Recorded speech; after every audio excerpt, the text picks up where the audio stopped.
Masjid Angke, atau yang kini dikenal sebagai Masjid Al-Anwar, adalah salah satu masjid tertua di DKI Jakarta. Masjid yang terletak di Kelurahan Angke, Kecamatan Tambora, Jakarta Barat, ini diyakini dibangun oleh sekelompok orang Bali di Batavia pada tahun 1761. Arsitektur masjid ini memperlihatkan perpaduan yang harmonis di antara unsur-unsur budaya Bali, Belanda, Jawa, dan Tionghoa.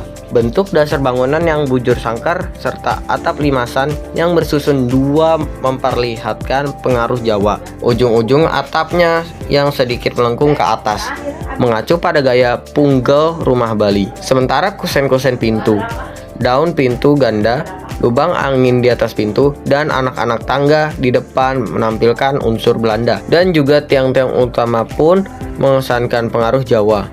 Tetapi ada pula yang menganggap bahwa ujung atap yang melengkung itu lebih mirip atap rumah Cina, sedangkan tiang dan jendelanya terpengaruh Belanda. Mengingat nilai sejarahnya, Masjid Angke ini oleh pemerintah DKI kini ditetapkan sebagai cagar budaya. Makam di sekitar masjid ini dimakamkan orang-orang keturunan Arab, Bali, Banten, Pontianak, dan Tartar. Ada dua kelompok makam, yakni di belakang masjid dan di depan di seberang gang. Selain makam Ny Chen, di halaman belakang masjid ada pula makam Sheikh Leong Tan, arsitek Masjid Angke, makam Syarifah Maryam, serta makam Syekh Jafar yang konon adalah anak Pangeran Tubagus Angke. Sementara itu, di seberang jalan di depan masjid terletak makam Pangeran Syarif Hamid Al-Qadri, keturunan Sultan Syarif Abdurrahman Al-Qadri, pendiri Sultanan Pontianak. Di belakangnya terdapat makam Ibu Ratu Tombayun Fatimah, anak dari Sultan Maulana Hasanuddin. Yang mendirikan Masjid Jami Angke ini, yaitu pada abad 17, itu merupakan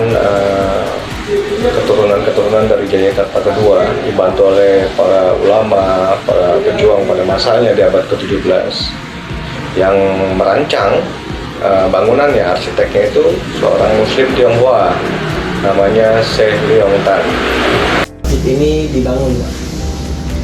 Yang jelas karena kebutuhan masyarakat muslim yang mendiami kampung Angke yang semakin lama makin berkembang, sehingga butuh tempat ibadah, yaitu sarana tempat sholat untuk ibadah. Maka itu yang mendasari berdirinya Masjid Jami Angke. Ya. Kalau dari bangunan Masjid Angke itu keunikannya dari perpaduan seni arsitekturnya.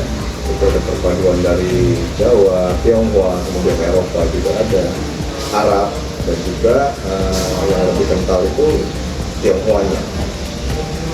Lantai atas itu dulunya karena belum ada pengeras suara, jadi kalau azan itu naik ke atas untuk mengumandangkan azan, kemudian juga digunakan untuk rapat-rapat tertutup, para tokoh, para masyarakat. Anda datang ke...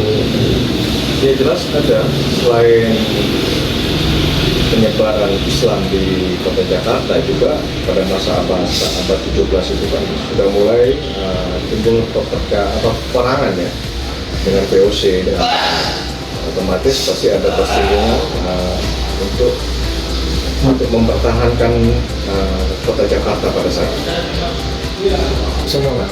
Ya, itu menandakan bahwa di sekeliling masjid ini memang banyak makam-makam keramat, makam-makam para ulama, para pejuang, para masanya, dan batu nisan yang berbeda-beda itu menandakan bahwa memang yang dimakamkan di sekitar Masjid Angke itu tidak dari satu daerah atau tidak dari satu suku, jadi berbagai suku yang dimakamkan di sekitar lingkungan masjid.